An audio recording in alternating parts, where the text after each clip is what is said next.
Welcome to the Argentinian Philosopher. Ideas made simple for everyday life. Is God really dead? And if so, who killed him? And what does that even mean? More importantly, what are the consequences? For over 140 years, Nietzsche's famous phrase has been quoted, misquoted, and misunderstood. Some see it as an attack on religion, others think it's a celebration of chaos and immorality. But in reality, Nietzsche meant something far more radical and far more terrifying. Today, we'll unravel the secret behind Nietzsche's God is Dead and explain why it still matters in a world searching for meaning. Stay tuned. When Nietzsche wrote God is Dead in the Gay Science in 1882, he wasn't just trying to be provocative. This wasn't just about religion, it was a cultural diagnosis, the recognition of something bigger than theology. For centuries, religious belief was the foundation of morality, purpose, and even knowledge. But by Nietzsche's time, those foundations were beginning to crack. Scientific discoveries, philosophical skepticism, and political upheaval had made the belief in God, and more importantly, in the social structures built around that belief, unsustainable. But here's the key: Nietzsche wasn't just announcing this, he was also warning us. Because if the old foundations are gone, what replaces them?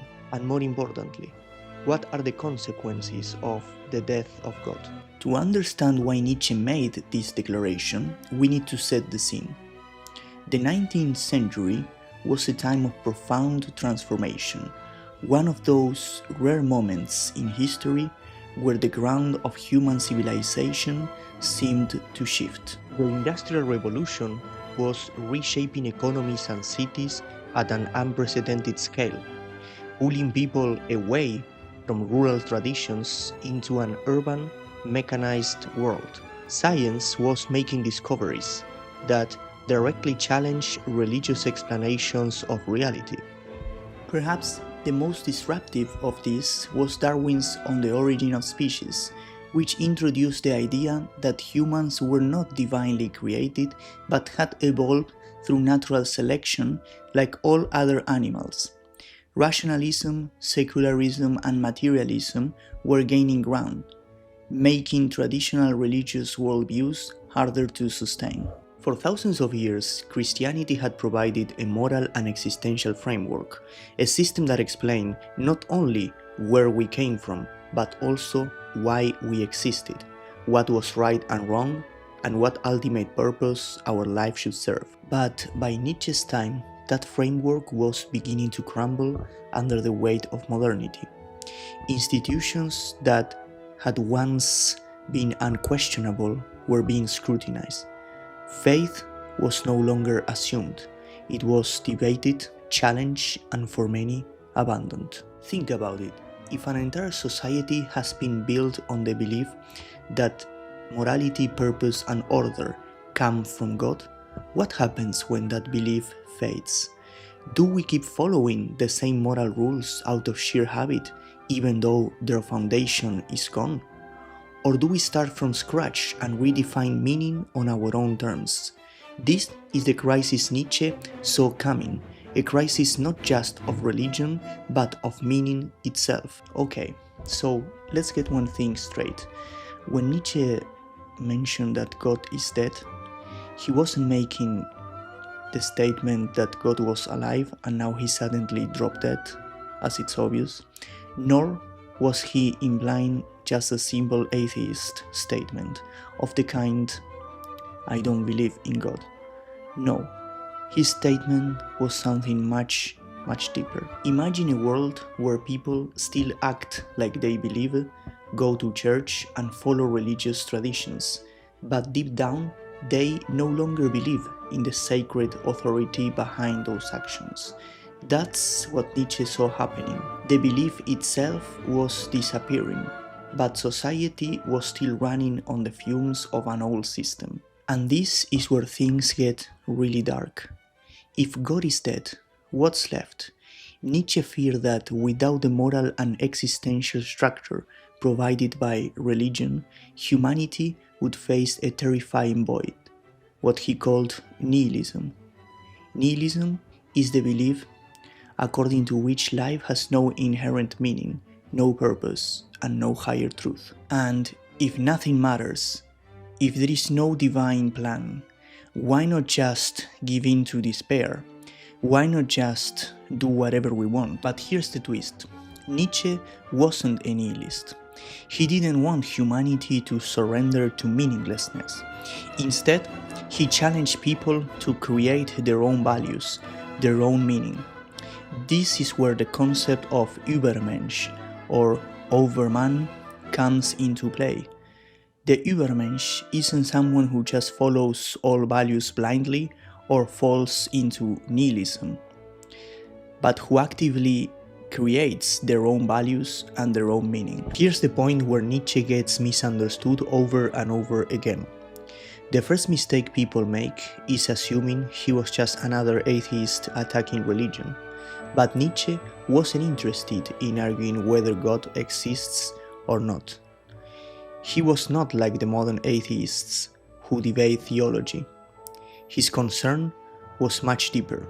He wanted to understand what happens to a civilization when its foundational belief collapses. What happens to morality, to meaning, to purpose when people no longer believe in the divine authority that once gave those things structure? The second major misunderstanding is the idea that God is dead is a celebration of nihilism. Many people think Nietzsche was cheering for a world without meaning, but that couldn't be further from the truth. In fact, he saw nihilism as the single greatest danger humanity would face. If all values disappear and nothing replaces them, people risk falling into a deep existential void, a state where nothing matters, where life feels directionless and empty. Nietzsche's whole project was about overcoming this crisis, not embracing it. And finally, there is the misconception about the Übermensch. He's often portrayed as a ruthless, power-hungry figure, someone who imposes his will on others without morality or conscience. But that's not what Nietzsche had in mind. The Übermensch isn't someone who simply rejects morality, it's someone who raises above the inherited moral systems of the past to create something new, something bigger. It's about self-overcoming, about becoming the author of one's own values instead of being confined by old ones. Why should we care about this today? Just look around. In many parts of the world, religious belief is in declining. Fewer people attend church, religious institutions hold less influence, and faith no longer serves as the central moral and existential framework it once was. But this doesn't mean that people have stopped looking for meaning. It just means they are looking elsewhere. Some turn to philosophy, science, or art. Others seek purpose in political activism, social causes, or ideological movements. Some embrace new forms of spirituality, while many others struggle with a deep sense of uncertainty, anxiety, and even existential dread. This is the crisis Nietzsche saw coming over a century ago. It wasn't just about losing faith in a deity. It was about losing the foundations upon which entire civilizations had been built. And without the foundations, what's left? This is the challenge Nietzsche poses to us. How do we respond? Do we let nihilism take hold, allowing meaninglessness to consume us? Or do we retreat into nostalgia, pretending we can simply go back to the way things were? Or do we face this crisis head-on and take up the challenge of creating meaning for ourselves? For Nietzsche, this was the ultimate test of human strength and creativity. The death of God is not an end, it's an opportunity. It forces us to be active participants in shaping values rather than passive inheritors of old ones. But that responsibility is heavy, and many would rather avoid it. The question Nietzsche leaves us with is the following: will we have the courage to create new meaning, or will we crumble under the weight of nihilism? So, what does God is dead really mean for you? It's not just a slogan, it's a challenge. A challenge to confront our deepest assumptions about meaning, morality, and purpose. If the foundations we once relied on are gone, what will we stand on now? Will we cling to old beliefs out of habit, or will we take the bold step Nietzsche calls us toward, the responsibility for shaping our own values? This is not an abstract question. This is something that plays out in our everyday lives, in our ambitions, our choices, and in the way we make sense of the world. Nietzsche's thinking is clear. If we don't take this challenge, we risk drifting into nihilism, into an age where nothing matters. But if we do, we might just create something greater. So what do you think? Do you agree with Nietzsche? What do you think replaces the old structures of meaning? Let's continue the discussion in the comments below.